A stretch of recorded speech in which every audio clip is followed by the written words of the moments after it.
Silver leader mister Sanju मंडल को stage में आ जाइए। थैंक यू सो मच ডাকার জন্য।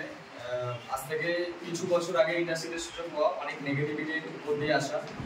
একটা জিনিস শুনতাম যে ইনকাম হয় না, বাট কোম্পানি যে প্ল্যানিংটা নিয়ে এসছে, এই প্ল্যানিং একটা ছোট থেকে ছোট ছেলে মেয়েরাও আসে যারা খুব ইজিলি ইনকাম জেনারেট করতে পারবে, পড়াশোনার পাশাপাশিও নিজের ফাইন্যান্সিয়ালি ক্যারিয়ার বিল্ড করতে পারবে খুব কম টাইমের মধ্যে। যেখান থেকে খুব কম টাইমের মধ্যে তারা তাদের যে বিগ স্বপ্নগুলো আছে, কারণ আজকে ভারতবর্ষের লোকে যেই লেভেলের আনএমপ্লয়মেন্ট, আন্ডার এমপ্লয়মেন্ট আছে, যেই লেভেলের বেরোজগার আছে, যেখানে একটা গ্র্যাজুয়েশন, মাস্টার্স ডিগ্রি আরও থেকে অনেক বেশি কোয়ালিফিকেশন নিয়ে একটা ছেলে মেয়ে 5, 7, 10, 12, 15 বেশি রোজগার করতে পারে না।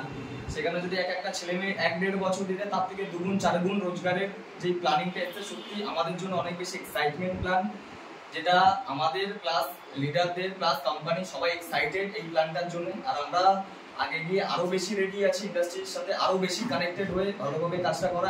আই উইশ আমরা সবাই সেমটাই করবো। তো বলার খুব একটা বেশি কিছু নেই, সবাইকে একটাই কথা বলবো, আসো, জয়েন করো, সিস্টেমটাকে বোঝো, দেখো, আরো বেশি করে কাজ করো, নিজের স্বপ্ন পূরণ করো। বেস্ট অফ লাক সবাইকে।